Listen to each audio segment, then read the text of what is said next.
love it with some passion. Rubber band and the money that keeps stacking. Got a honey who come with elite fashion. She too fine, I tell her that thing magic.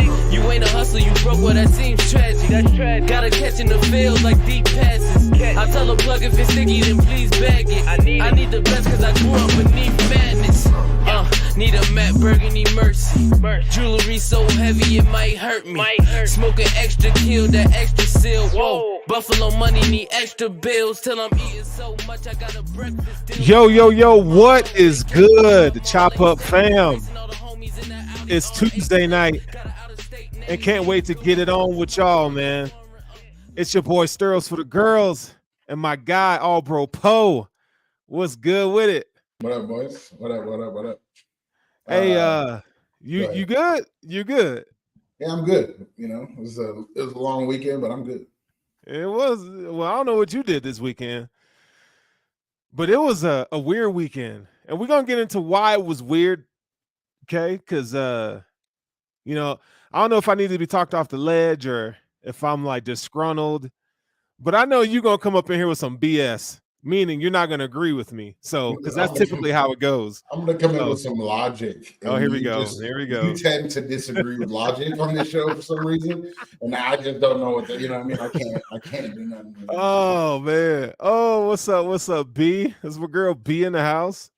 We got David Reed. What's up? Richard Rush. Yo, what's good? What's good? All right. So, well, you know, before we jump into the show, before we jump in tonight, you know, we're going to talk about thoughts from the game, okay? And I'm just going to go over the run through for you, okay? Because we didn't talk prior to, so this is all raw coming off the cuff. We're going to talk about the game, but in the game, we're going to talk about Dorsey and his inability to get players going, skill players going, right? I think that's a problem. There's no middle of the field. I think that's a problem. We're going to talk about McDermott's decision to go late in the week. You know, get your thoughts on that. We're going to talk about, are there any options out there? I know you made a tweet earlier this week talking about who are you going to go get, right? So let's talk about that and maybe get some ideas or, you know, what could the Bills do to get better on both sides of the ball, right? Barring the injuries. And then kind of just, you know, how we feel about, you know, the team and what's going on in light of the injuries, so forth. So that's going to be the rundown of the show. But this show is brought to you by the Jordan Poyer Foundation. So shout out to Jordan Poyer, to the Poyer family. All Bro Poe is a part of that. And everything they do with the foundation, they are sponsors of the show. So we're going to give them a shout out. And then from there, you know, make sure you like, follow, and subscribe to Buffalo Rumblings, the Chop Up, everything we got going on, man. There's 2 shows every night of the week, just about. So if you are, you know, you ain't got nothing to do, or if you're driving to work the next morning and you want something to listen to, you're getting tired of listening. It's free, baby. It's every day, all day. It's free to like, follow, and subscribe. It don't cost a thing. Just click a button. Yeah. But I'm rocking my Michigan hoodie tonight, you know, because I feel like a winner. You know what I'm saying? I feel like a winner. Yeah, so you're a fair weather fan. No, I'm not. I'm doing the show tonight, ain't I? I'm doing the show tonight. No fair weather here. I just wanted a different. You know, when you get into a rut and you feel like a winner. That's what I heard. It's true. It's true. I do feel like a winner tonight. But you get into these ruts sometimes. I get into ruts sometimes, and you know, sometimes like because I've been thinking about the loss every single day. Like it just bothers me. Not the loss necessarily. I don't care about the loss necessarily because you're gonna lose games, but it's just what happened during the game that I'm kind of like the injuries and like damn, like just when you think like, you know, I've been screaming about balance, right? And it's like damn, like Daquan is out now, Matt is out. Elam at cornerback 2 is just rough. So don't get me wrong. I was upset about the game. I was upset about how the game played out, the injuries, the turf. In my opinion, was a big deal of that. But like I'm at a point now where it's just not going. I'm not going to let it affect my week. And if I keep thinking about it and getting pissed about it. And Jordan kind of brought this mentality to me. It's just like, what? There's nothing I can, it's in the past. It happened. It's done. And now we got to figure out how to move forward in a better way. So I definitely want to talk about the game and what happened, and then after that, I'm good spirits. I'm moving forward, praying for Milano's health, and let's get these dubs coming up. I mean, I knew you were going to say that. That's just my mentality. That's just how I am. I'm not sitting over here like in despair. Okay, like I'm not just saying you. There's a lot of people that are still on this app. Sure. That are like, bro, like this is just ruining my week. Like, how? You live in a whole different life. It's a football game. Live your life, brother. Like, enjoy your life. This football team should not be your life. Like, don't get me wrong. It should be a part of it, but it should not be your entire. It should not be able to ruin or take away from your week of living your life. So you have zero frustrations right now with this, with what's going on. Like, for instance, I have zero dwelling frustrations. Like, I was frustrated at the time it was happening in the present moment of what was going on. It's just not dwelling on my mind. Like, I can think about it. Inherently, like, obviously I can think about what happened, but it's not like I'm not going to let it sit here and ruin my day or my minute or my hour or whatever. Like, well, I mean, you must have liked the Josh Norman signing, huh? Of course. Yeah, I'm sure you did. Because if we're gonna keep these young guys, I need a guy with an attitude. I was extremely happy with it because I first of all I met Josh. Oh, you're serious? Yeah. No.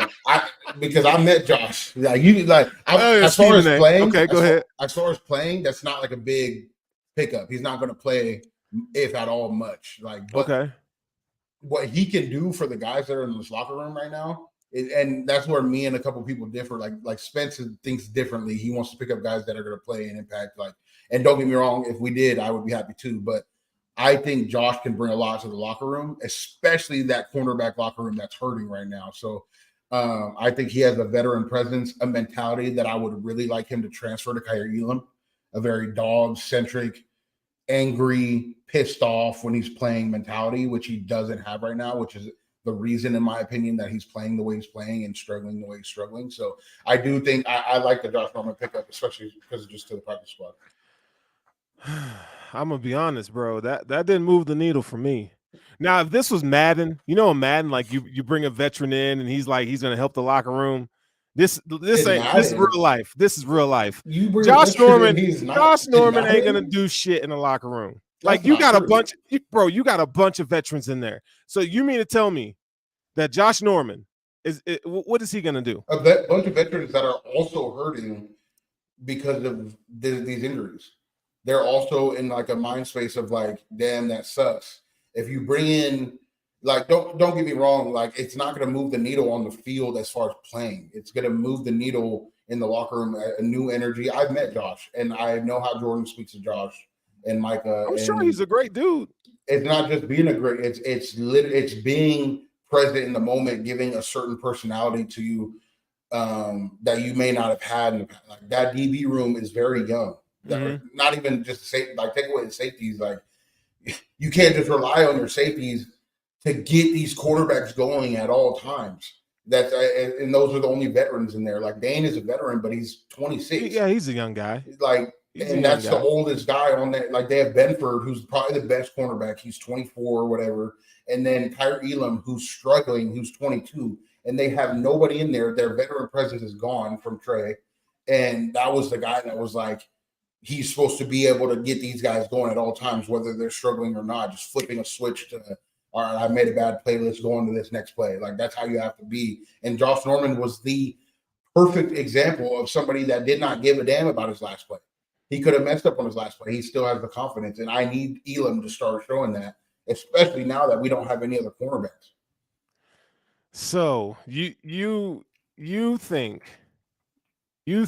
that Josh Norman is like he's the glue for the DB room? Like, you feel like, so basically what you're surmising here is that they got him to come in for Kaiir Elam to kind of get his head out of his ass. Similar to Derrick Rose coming in for John Bryant.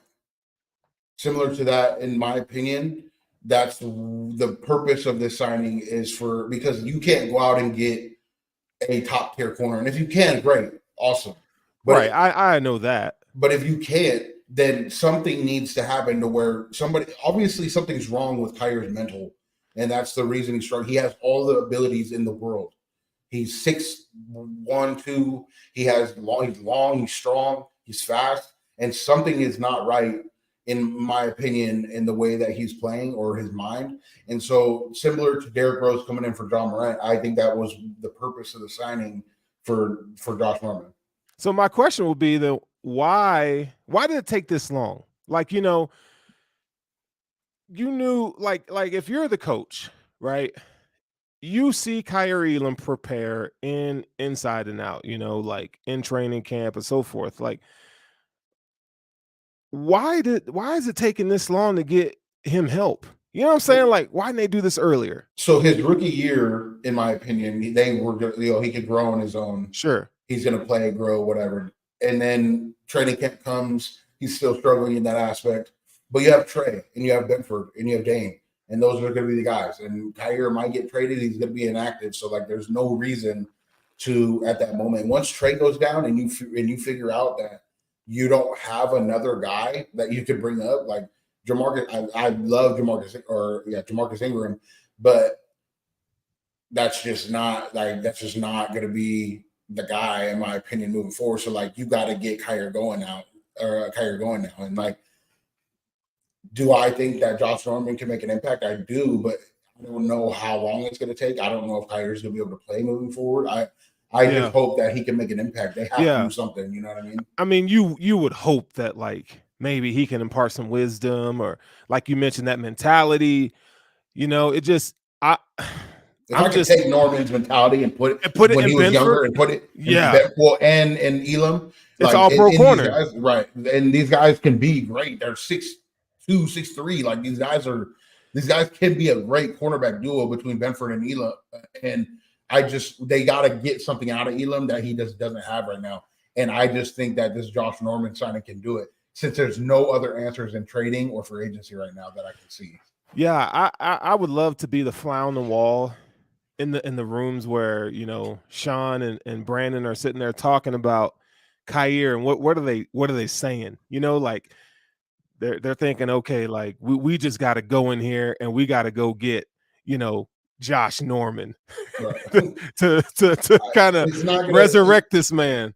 Hold on. I hope that can happen. But if there's no other person you can go get, that's where I'm sitting with this. Like, they're trying to get him to uplift Kyrie Elam in some way, shape, or form.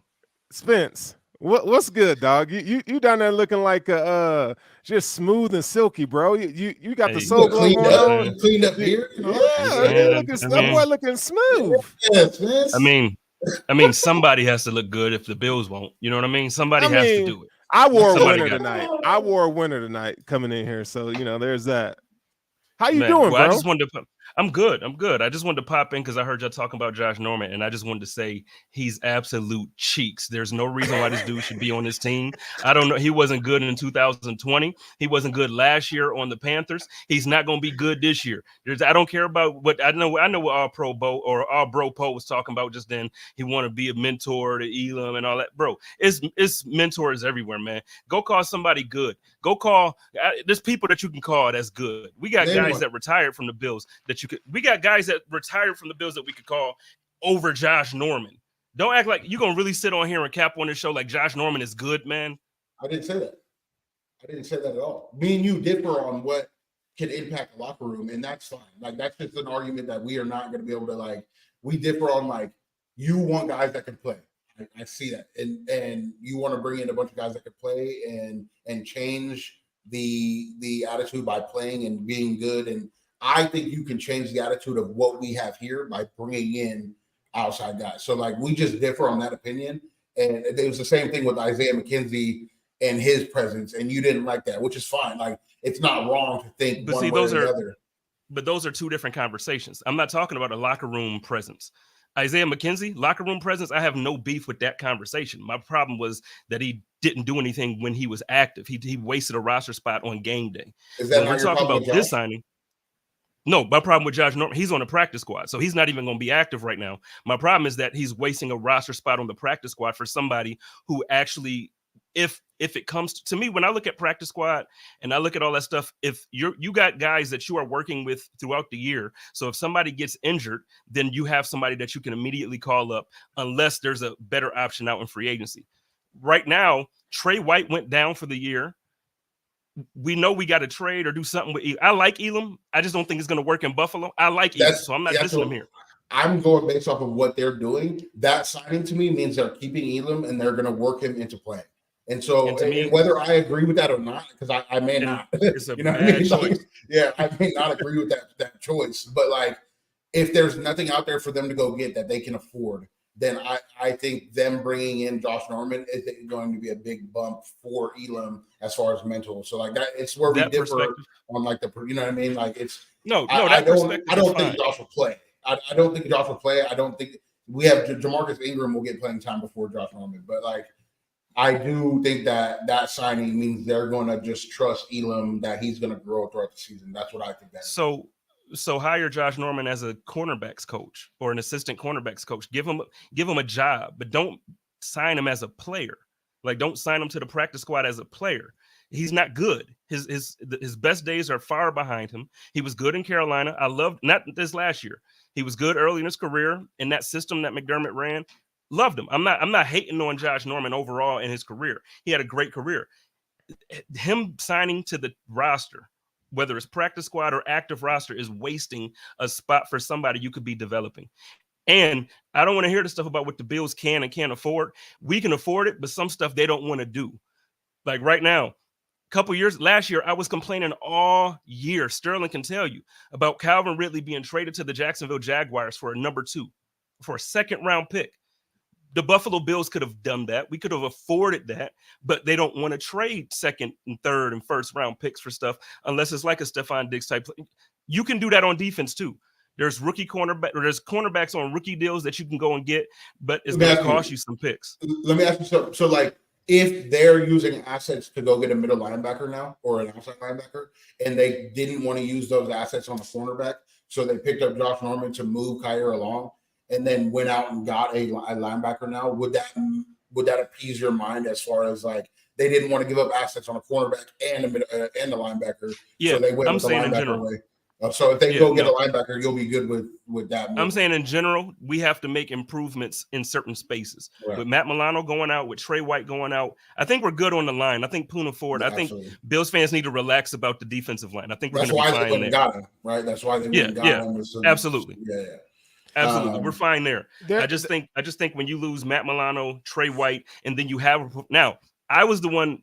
I had Kyer's back because I'm saying this is his first action this season, and then he barely played last season. The first game you play him, you put him up against a freaking come on, you put him up against Calvin Ridley. I think with that being said, I think Benford would have locked his ass up.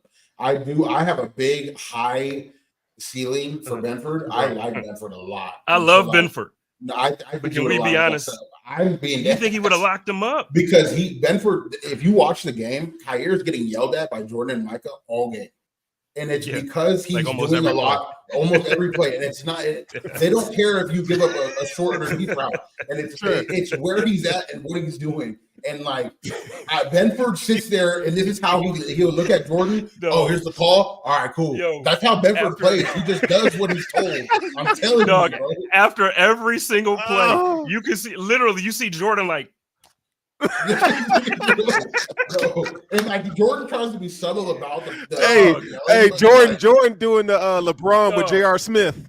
Don't get me wrong, I love Kyer. I want to state that just in case this gets fit. I love Kyer. But we love him. You can't get yelled at every play, and then McDermott get on the mic afterwards, and when they ask him, he has no compassion for the way that Kyer played at all. That tells me that he was messing up as the calls. He was messing up as far as where he was supposed to be, when he was supposed to be there. And that's, in my opinion, why Dorian didn't play more. It's because he was messing up where he was supposed to be, when he was supposed to be there. And Benford, in my opinion, just listens. He listens and does. And that's what I love about, if you're playing with these all-pro safety, just do what they're telling you to do. You know what I mean? That's why they're there. Their IQ is high. That's why they've been an all-pro, or pre-Pro Bowl guys, is because they know the game of football. Just listen and do. And I think Kyer gets in his mind of like, oh shit, what if they do this? What if they do that? Well, then just trust the calls. Yeah, I don't know, man. It's one of those things where it's like Kyer. When I watched the All 22, it looked like he was in position, but his processing was just off. Like it's like he's late. Like he doesn't play with any confidence at all, and that is the thing. So like after what you guys just said, they go out and get Josh effing Norman. That's the solution. Nah, fam. Like if you were going to instill confidence, I mean, that's the guy to do it. Go. No, again, sign him as some type of assistant. Tough. You know what I mean? I'm not being funny. Like, I know it sounds mean or whatever, but yo, sign him like that. You don't have to sign him with a roster spot, a practice squad roster spot. Like, I don't know. I hear what you're saying, and so I'm not even going to debate you about the locker room presence stuff. Like, I know me and you, I had a fun joke and we argued about it with Isaiah McKenzie. I'm not even going to go that route with you today. I understand that point, and I think it's valid. I do. Josh Norman don't need a jersey with his name on it, bro. He don't need a jersey with his number on it that has a Buffalo Bills logo on it. He can come in and he can kick it with Kyer. Pay him to train him, man. Like, come down, do some stuff. Watch film with him. Teach him how to read the playbook better. Or I don't know what the hell is wrong with Kyer right now. But Josh can come and do that. Josh do it one-on-one. You ain't got to have a jersey for that. And on that, I love y'all. Y'all know how we do it. I'm out of here. I love y'all. Peace. All right, man. Get up out of here. So to his point, though, it's like I agree. Like Benford would have fared much better against Calvin Ridley. You know what I'm saying? Like Benford, I felt like Benford was the best corner, even with Trey on the team this year. Benford's been playing. He's been the best corner on the team. Absolutely. And so it's like, okay, do we have to go throughout this season? Like, okay, Benford's been hurt twice. This is the third time being hurt. Right, missing time. How much can we rely on him to be healthy? For one, I almost feel like you don't have to mortgage the future, to go get a Patrick Surtain, but you can go get somebody, a Kyle Fuller, right, who can come in and at least you have solid depth. The problem right now is like, I don't know. Okay, maybe the Josh Norman signing was much more about Kyer. But like, I don't have, if you have two all-pro corners, safeties that are showing you the ropes, both our safeties have played corner. Their background is corner. You mean to tell me that they can't get the most? Like, they're telling Kyer it just ain't working. I don't need to go get Josh Norman to do that. You know what I'm saying? Like, you got Trey White, another all-pro corner. Like, how much tutelage do you I don't think need? Kyer's problem is with listening. I think Kyer's problem is with his confidence of his ability to. So, like, that's, in my opinion, whether or not it's. And hold on, and to give you credit, you and I have talked about this at length, even before all this started. So, training camp, when we had a problem with everybody had a problem with why is Kyer not, and Dane's up there, and it's because his mental right now is not in a place, and that's going to have to be worked out, because I think they're going to go get a linebacker at some point. Whether or not who that linebacker is, I would have been on the phone with Kirksey the second that Milano got hurt. I would have been, if I was I'm calling Kirksey to try to, he knows the playbook now. Yeah, come back. But I don't know what they're going to do at linebacker. They got to do something. I think that this says more about they're trying to make a move at linebacker more so than they trust their top two corners in Dane and Benford. I think Benford would have played had this been like a big playoff game or whatever. But I don't know.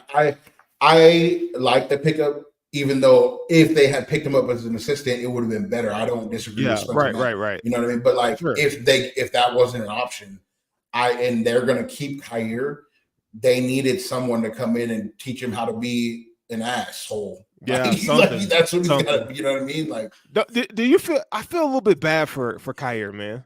Of course, because I feel bad for the kid. He's a great kid, and he's a great, like, I've had many conversations with him. He's a great dude.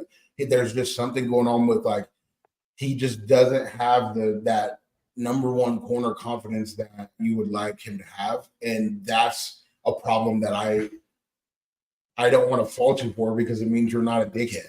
But right. We need you. We need you to be a dickhead, bro. Whoa, like, you know what I mean? Like, I think, when you look at the situation just from just a normal bystander point of view, it feels like he needs a change of scenery to get his confidence back. Like he needs to be in a position where it's like, yo, we need you. Like we need you. You know what I'm saying? And right now, I don't feel like the Bills are in a we need you position. You know, like I think that'll help his confidence if like they really needed Kai, which they do need him, but like they're just now needing him. He's got to step up, man. I think the whole Benford thing, you know, maybe that that battle between those two, not that they have any beef or anything like that, but I think that did more detriment to his psyche than anything. Oh, I'm sure because he lost the job to not only Benford but to Dane.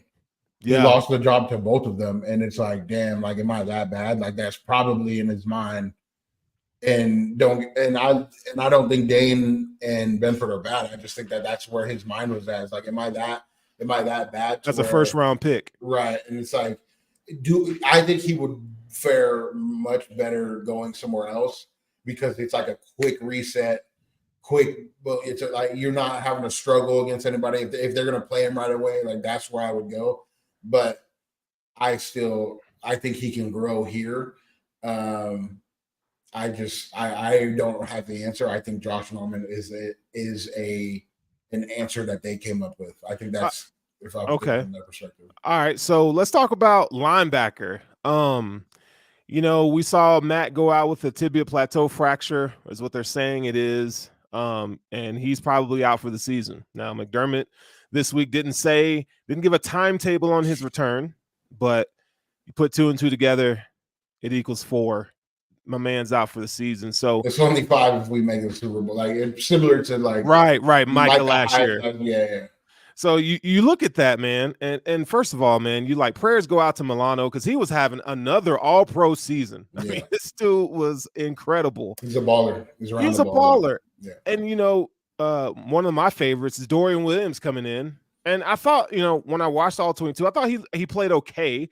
I mean, let's cut him some slack here. Like he's been in the system for a few months, right? So like for him he plays fast, but I think it's the attention to detail stuff that he needs to like calm down, buddy. Like when you look at like guys like Kyrie Elam who doesn't play with enough confidence, you got guys like, you know, Dorian Williams playing with this reckless abandonment.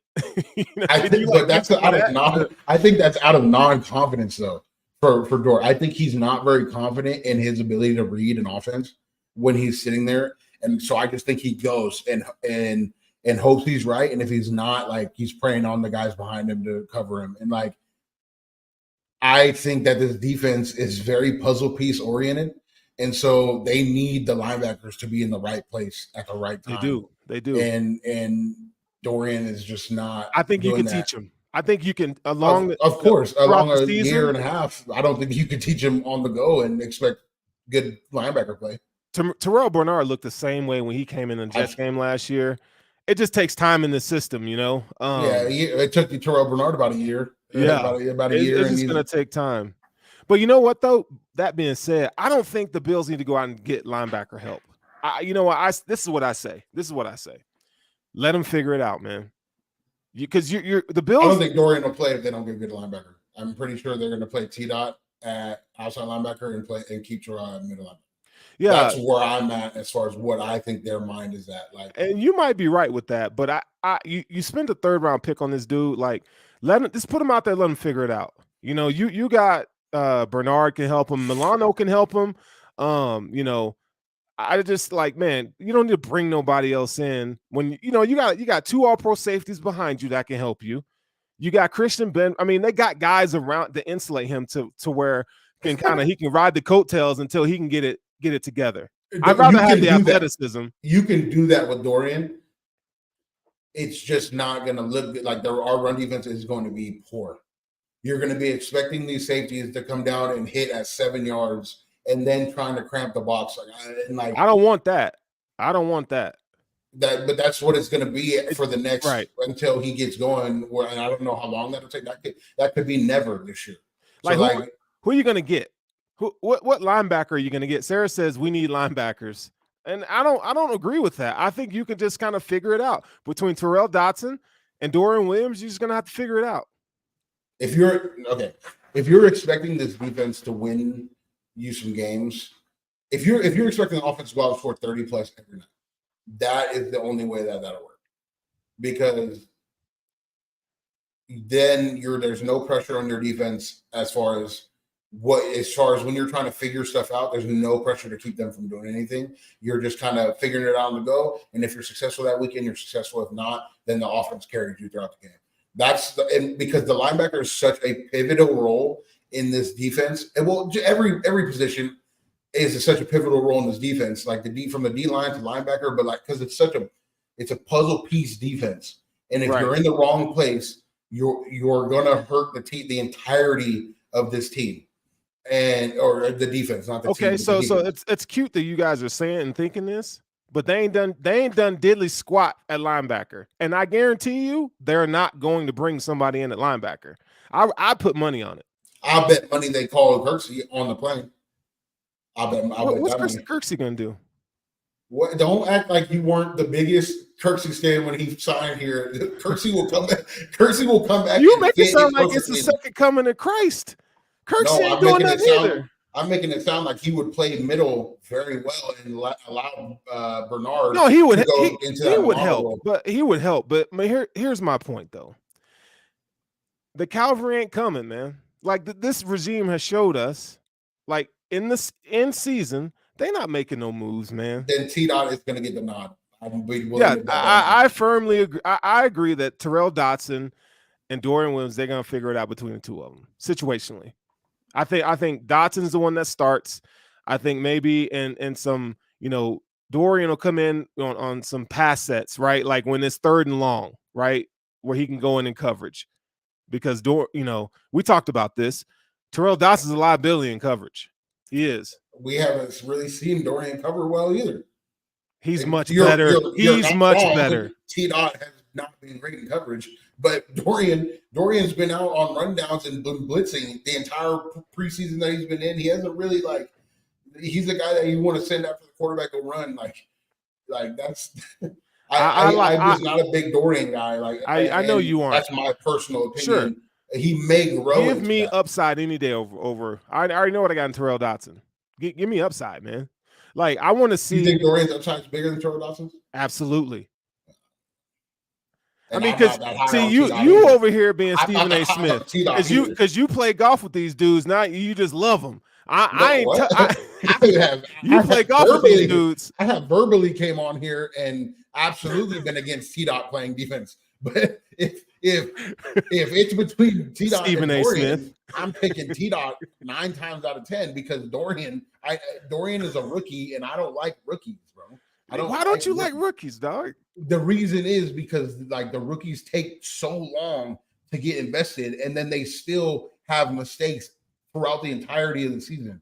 And they may have upside at some point to where they're making more plays than missing, but they have a lot of mistakes that can really come back to hurt you come playoff time. And I'm not big on rookies getting a lot. Like Kincaid, for example, we were extremely high on Kincaid. The book ain't written yet. And don't get me wrong, I hope he succeeds. But it's taking him a long time to get in the mix and find that fit of also Ken Dorsey, him getting him involved. And I knew this was going to happen. This is how it happens every year with rookies.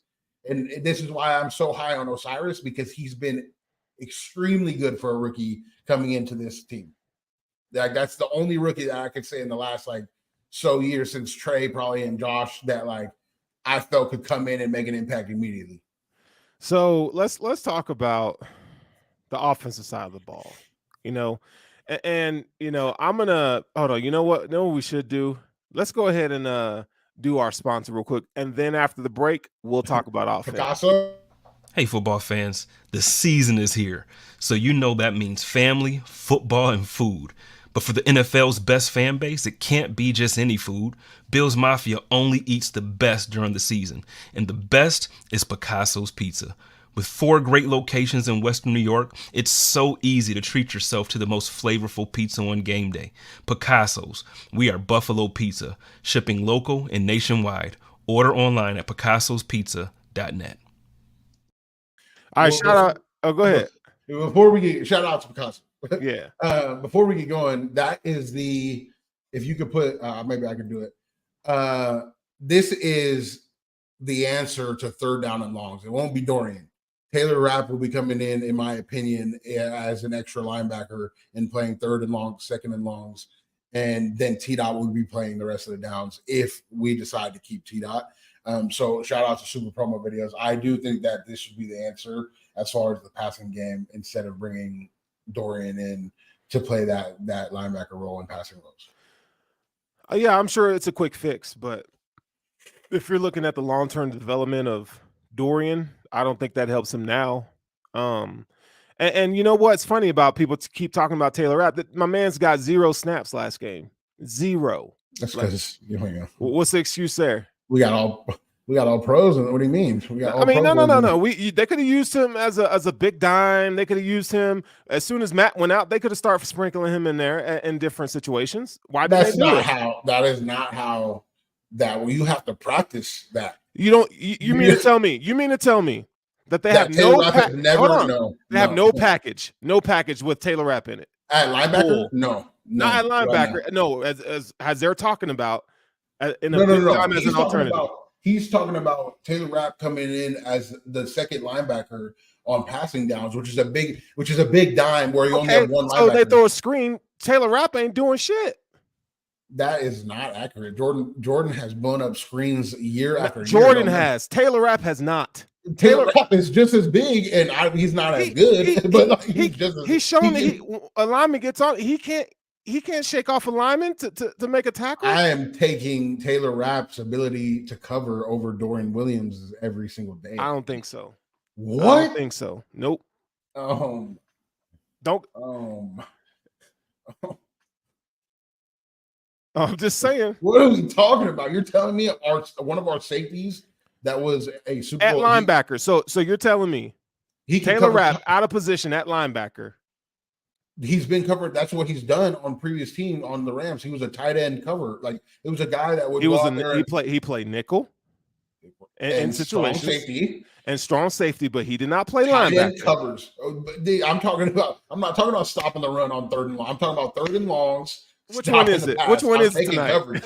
I'm taking Taylor Rapp in coverage over Dorian every day of the week. That's not even close. That's not even comparable. Okay, I disagree, but I disagree. From what watching the tape, dog. This Taylor Rapp just doesn't impress me right now. He just doesn't. Dorian has. He's a rookie. No, I don't want to hear that. I'd rather side with a rookie that has upside than guys that I haven't seen Dorian's upside. That's my thing. Did you watch any Tulane tape? I'm not watching college football to get his upside. Well, that's how you kind of this figure out. A whole different. Dalton Kincaid was the most unstoppable force in college, and he has 75. Oh yards. No, you better take it back. No, it ain't Kincaid's fault. Why? You better place all that smoke on your offensive coordinator. Get open, Dalton. Damn. Skip. Skip. It's absolutely ridiculous. You wilding tonight. I'm not disagreeing, Daryl. My point is that he's shown more in the NFL than Dorian has. That's my point. Dorian hasn't shown any type of upside where I can say that he's been better in coverage than Rapp. I can't say that. There's no world where I can say that. Okay, so let's talk about the offense side of the ball since we kind of just jumped on it real quick. Dalton Kincaid's usage, man. Like, I'm frustrated, man. 6.9 yards per average depth of target. That ain't gonna cut it. You're killing Dawson Knox. So Dawson Knox is looking like Dawson and Kincaid are good tight ends. Why are they so mid in this offense is beyond me. And it gets me thinking, you tell me what you think about this. And again, maybe I'm just emotional. All right.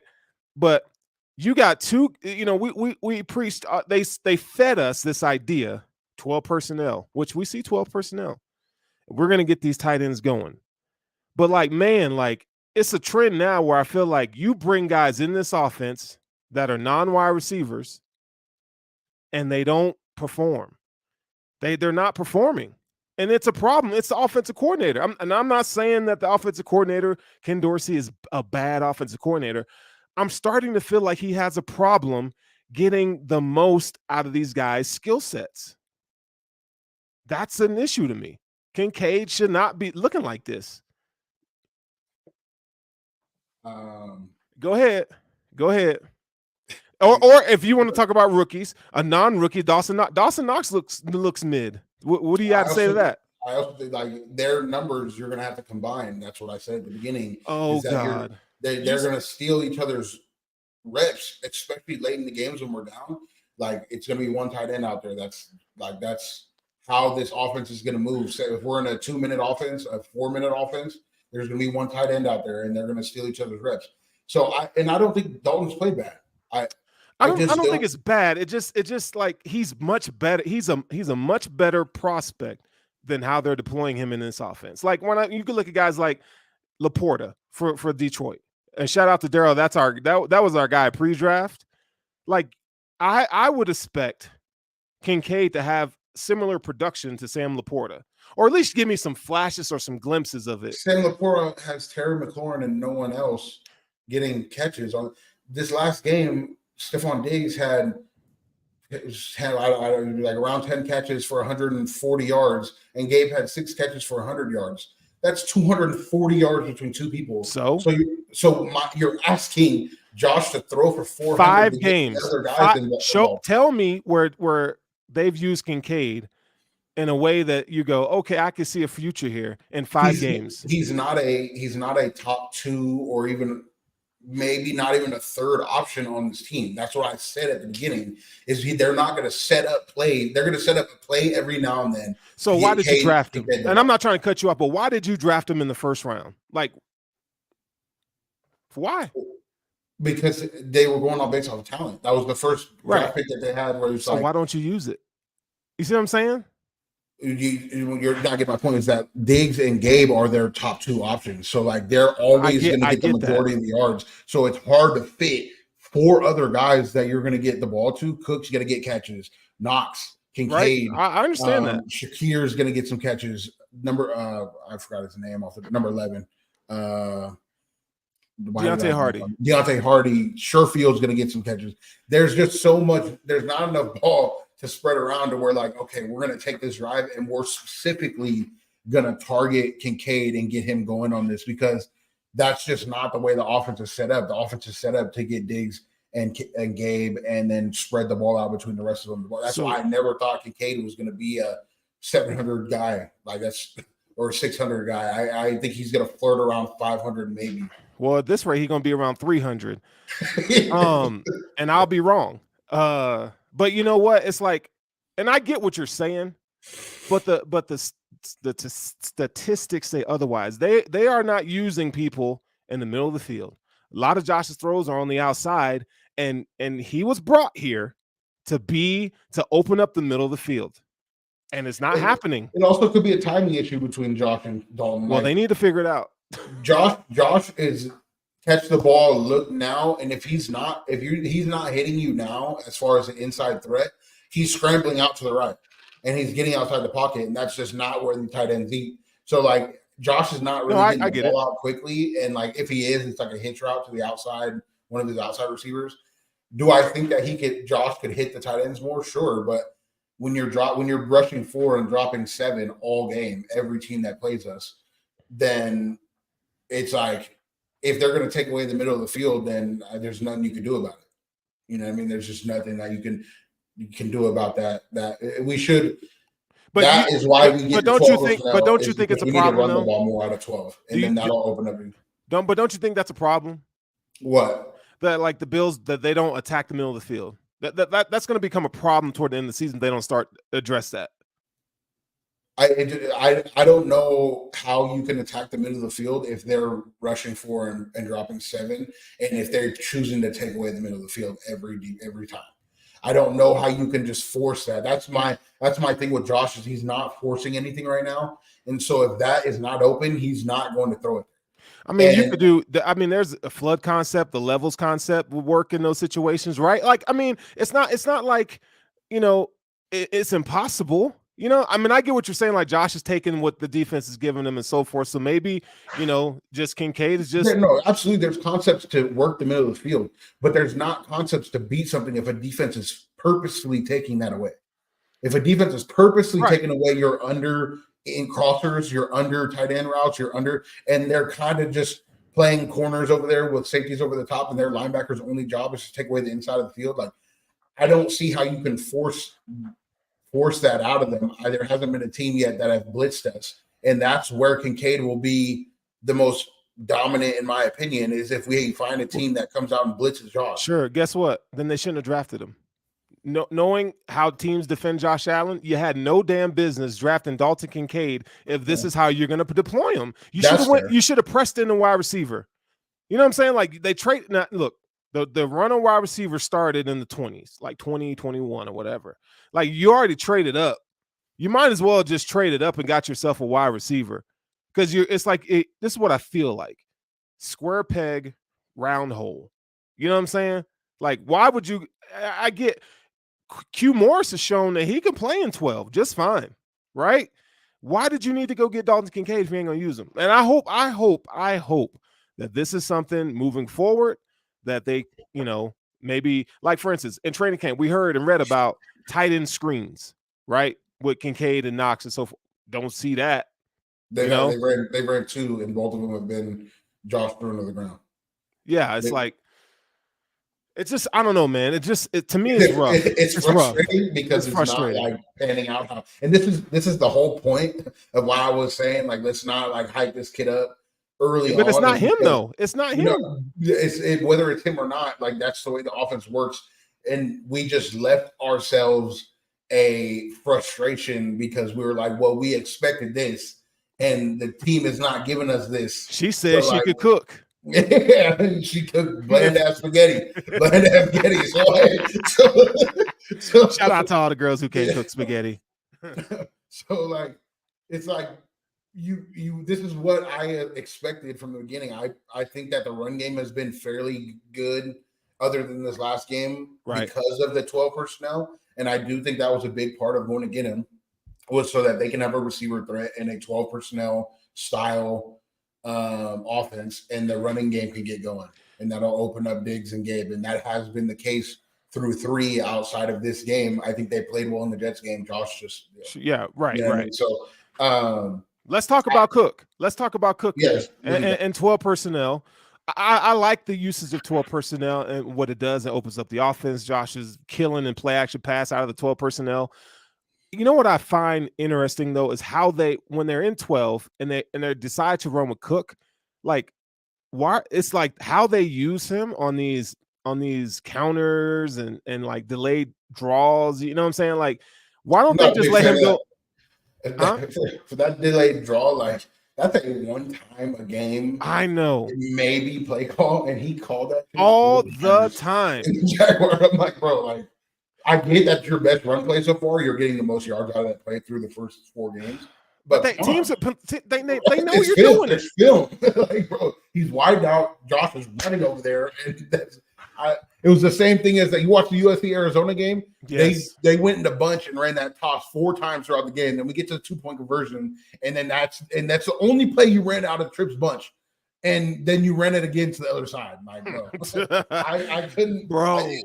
Ken's run, if there's one problem with Ken that I've had, it's one that he didn't open up the offense early in this Jaguars game, because, like, yes, you would love to take what the defense gives you, but every now and then you're going to have to let loose with Gabe and Diggs. And that was what was there. And it took 3.5 quarters for him to get there. And at that point, it's too late. It's too late. You know what I mean? And then his running schemes has just not been. No, it hasn't. Like, why wouldn't you look, I get, like, you want to get fancy in how you deploy James Cook, but let him run, give him the same run plays that you're giving the other running backs. Let him run downhill. He's fast. I mean, he's not going to break tackles like Latavius Murray and Harris, but I bet you he's going to get 2 or 3 more yards. You know what I'm saying? I think you do have to show it sometimes, which is the problem. You have to show that he can run up the middle if he can be in the game. I also think that he has the reason he's not getting a lot of spin on those carries is because as a pass blocker, you want the other 2 in. And so that at 1st and 10, you want a guy that can show that he can do everything, or you're going to bring in Damian Harris or you're going to bring in Latavius Murray. To whereas on 2nd and longs, 3rd and longs, you can bring in Cook where he could do a lot of things on those downs. It's a tough predicament to be in. And it's like, when am I going to get Cook spin if pass blocking is not his forte? Yeah, I don't know, man. I mean, and we're and it's not like we're talking like this offense is garbage and stuff like that, but I think the bar is just higher with this football team because of where they can go. Like, this is a championship caliber football team. We're not sitting here saying this because we want to be assholes. Like, I think the Bills can win the Super Bowl, and I think the stakes are higher. So you have to hold them to a higher standard. Like, the run game. I agree with you in that sense. Is like, our standard of the team is high. My problem is with people that think the answer is to go out and change the entire look of the team. That's not a realistic. Right, it's not possible. It's not possible to go get you 2 all-pro guys to come and fill these gaps on defense. It's not possible to go get you a Jerry Rice receiver that's going to come in and be the number 2 receiver to Diggs, because I know even if Jerry Rice is on this team, all these Bills fans would be like, no, Diggs is the number 1. So it's not possible to go get these guys that like you want super bad right now. And even in the draft, it's like you kind of got to hope that that's the guy.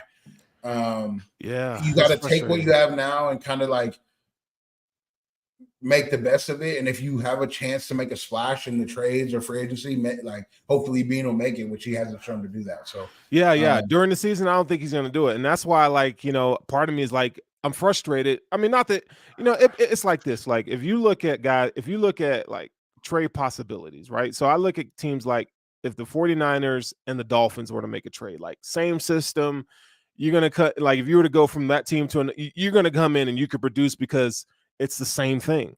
Like around the league, like how many teams are compatible where you can get them? Like, for instance, Naheem Hines comes over, they didn't use him, right?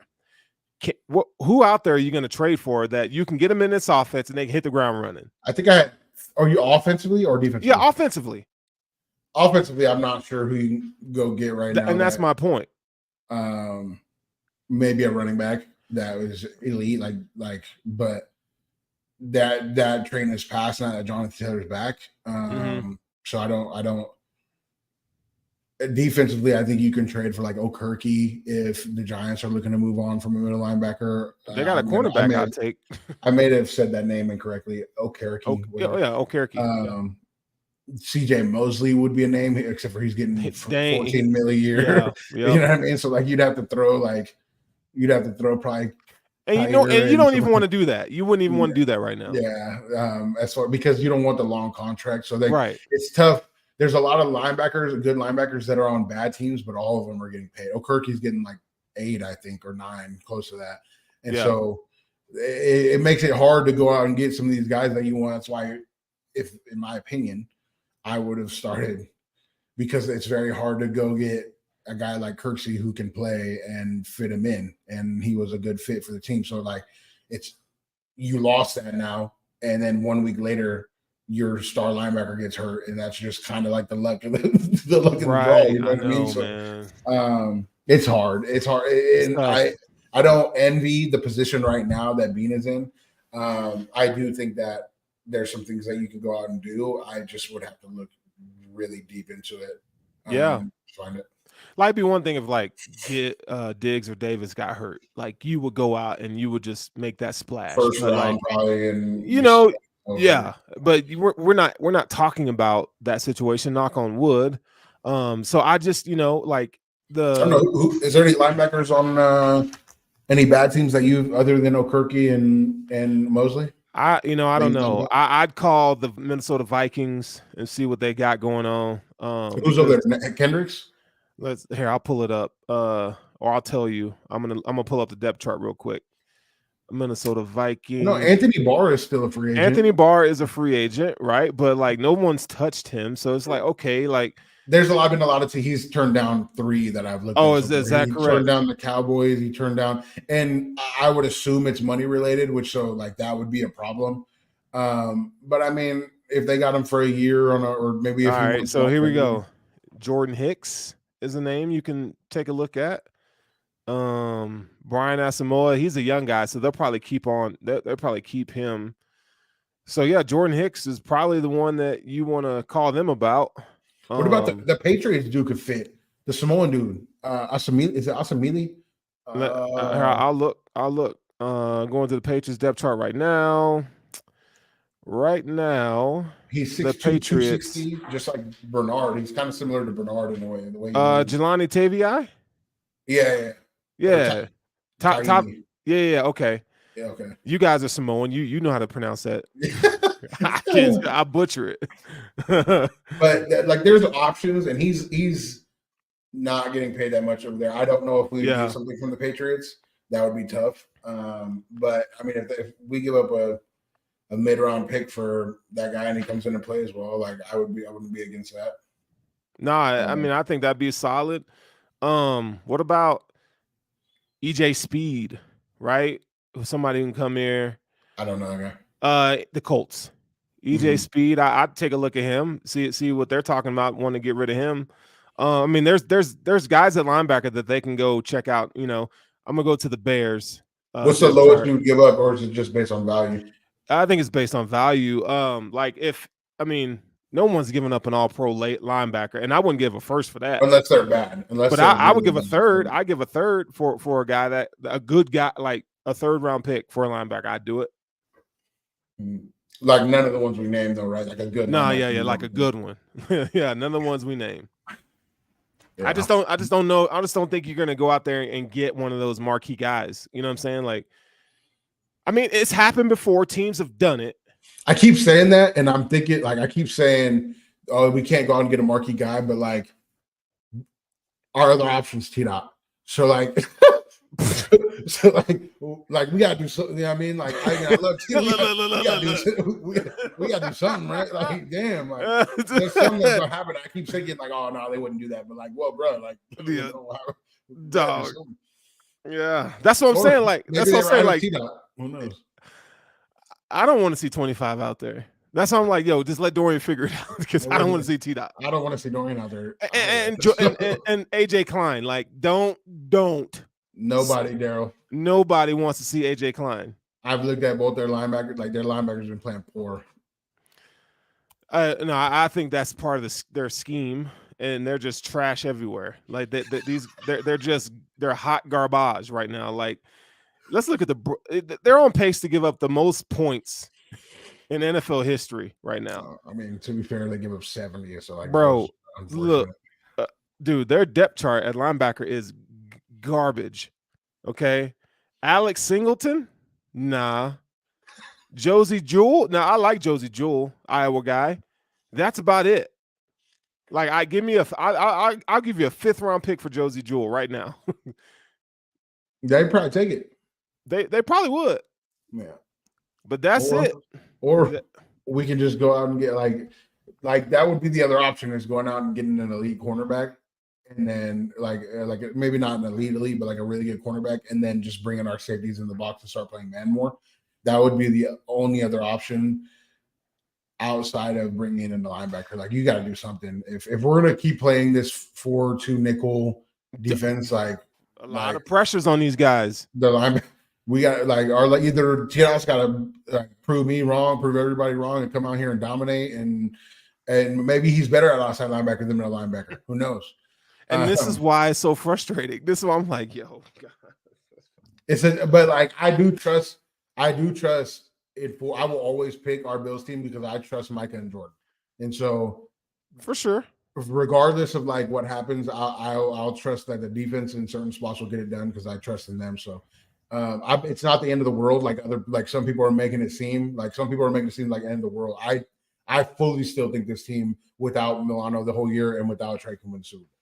I don't think that, and some people don't, and you can call me biased all you want. I do have faith that this team can win a Super Bowl, even if like I wasn't related to Jordan, I would still feel that way.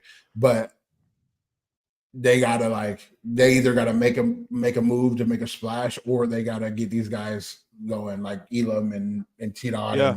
and maybe even Dorian. They got to get him going. Kincaid. Yeah. There's big decisions to be made. I feel like there's at points where I feel like, okay, like y'all can, Bean, you can do this. You can figure this out. And then there's like, look at history and it's like, he ain't done it. He hasn't done it. And I don't know what to expect from here on out, man. So here we go. We go into another week. The trade deadline is like 20 days away. And we got to figure out what they're going to do. Because like you're going to squander a season right now. Like, you have one of the best teams in the league. Don't squander this opportunity. When you look around the league, you look at the Chiefs, like they don't look that great. The Bengals are having their issues. Like if this is the time to go to the Super Bowl in the AFC, this is it. Yeah. They got to look at it that way. So they'll get there. They'll get there, man. But we gonna get there. But thank you for all of y'all who continually come and see us argue and have fun. It's all love over here. It's your boy Stirls for the girls and All Bro Poe. And this is we out of here for the chop up, man. You guys have a blessed week, and we will talk to y'all later. I need it up front. Can't tell me, cause I do what I want. Self-made everything, we gon' stun. You know that we eat and it's looking like lunch. So I tell them that I need it up front. Can't tell me, cause I do what I want.